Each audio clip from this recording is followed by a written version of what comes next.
Salve, salve galerinha, salve, salve meu povo. Vamos de mais uma questão da prova de 2011.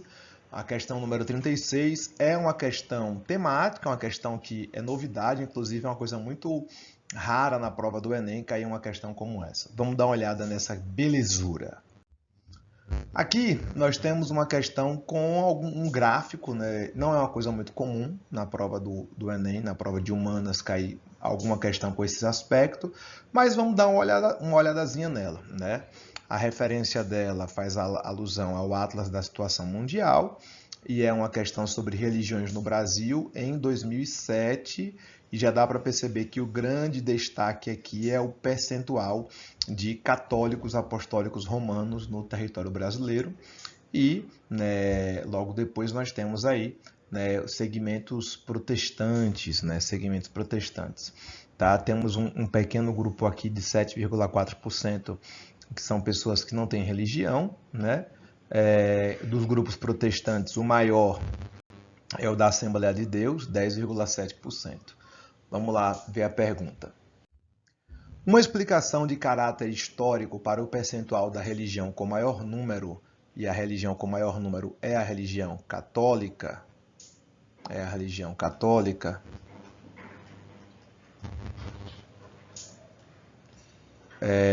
de maior número de adeptos declarados no Brasil, foi a existência num passado colonial e monárquico da catequese, né?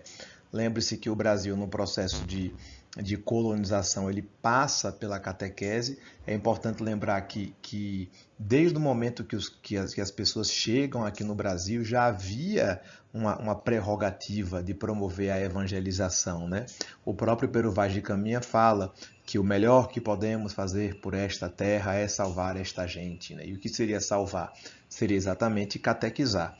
E no caso da monarquia, é bom lembrar que durante a monarquia o Brasil não era laico, né? O Estado era oficialmente um Estado católico, religioso, né? Não havia liberdade religiosa, mas a religião oficial era o catolicismo. Tá? A título de curiosidade, a gente tem algumas informações, por exemplo, que a população protestante ela tem aumentado no Brasil, né? Por exemplo, hoje não, né? Em 2014, que é a data desse infográfico aqui, a referência tá no Observatório da Imprensa, é que a Assembleia de Deus já está em 26%, né? Perceba, era 10,7%, está em 26%, e quando você pega esse número e traz para a representação política, aí você percebe que a maioria dos representantes políticos brasileiros da bancada religiosa são evangélicos, né? São evangélicos. Existem padres, né? Existe igreja católica, mas hoje quem predomina, né, o parlamento brasileiro são os protestantes, né, que as pessoas chamam, né, popularmente e até com um certo sentido pejorativo, que era o evangélico, né? O termo mais correto seria protestante. Bom, a partir daí a gente pode agora, né, voltar à questão, né? Então ele fala, né, uma explicação de caráter histórico para o percentual da religião com maior número de adeptos no Brasil é a nossa própria formação histórica, como eu já havia dito, né? A nossa formação histórica na colonização esteve intimamente ligada à catequese católica e durante a monarquia, tanto no primeiro como no segundo reinado, a Constituição de 24 previa que o Estado brasileiro tinha como religião oficial o catolicismo. A ideia do Estado laico só ocorre, né, na República. Então vamos lá. Incapacidade do cristianismo incorporar aspectos de outras religiões. É errado, né? A gente percebe isso no candomblé, né? A gente percebe que no candomblé há uma capacidade muito grande do cristianismo promover um processo de sincretismo, né? De se misturar com outras religiões, né? E não só no candomblé, mas também em outros segmentos religiosos, de matrizes africanas e etc. Incorporação da ideia de liberdade religiosa na esfera pública. Não havia liberdade religiosa na colônia, né? Na colônia não havia, somente durante o momento protestante, né? Lá dos holandeses, e a liberdade só vai ser instituída no Brasil de fato durante a monarquia pela Constituição.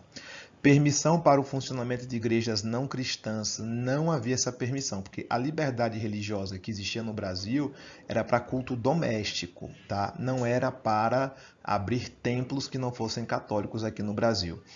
Relação de integração entre Estado e Igreja, sim, a Constituição de 24 prevê isso, né, que o Estado e a Igreja estão juntos, inclusive havia dois dispositivos, o beneplácito e o padroado. Para quem não está lembrado, o beneplácito determinava que qualquer autoridade da Igreja Católica só teria validade no Brasil após a ordem do imperador, né? Qualquer norma que a Igreja Católica estabelecesse só teria validade no Brasil após a autorização do imperador, e o padroado, que estabelecia que os membros do clero seriam remunerados pelo Estado brasileiro.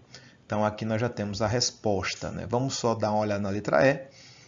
Influência de religiões de origem africana, não é por causa disso, né? Senão nós teríamos mais representantes do candomblé e não da Igreja Católica, né, na sociedade brasileira. Resposta correta, letra D de dado. Letra D de dado. Beleza? É isso, galera. Espero que vocês tenham gostado, tá? Eu sou o professor Paulo Teles e esse é o canal Mais História. Questãozinha muito boa, apesar de ser uma questão relativamente rara, mas uma questão de dificuldade baixa, uma questão que você precisa apenas ter uma noção do que é o Brasil, da história brasileira, para poder acertá-la. Beleza? É isso aí. Nos vemos no próximo episódio. Tchau, tchau.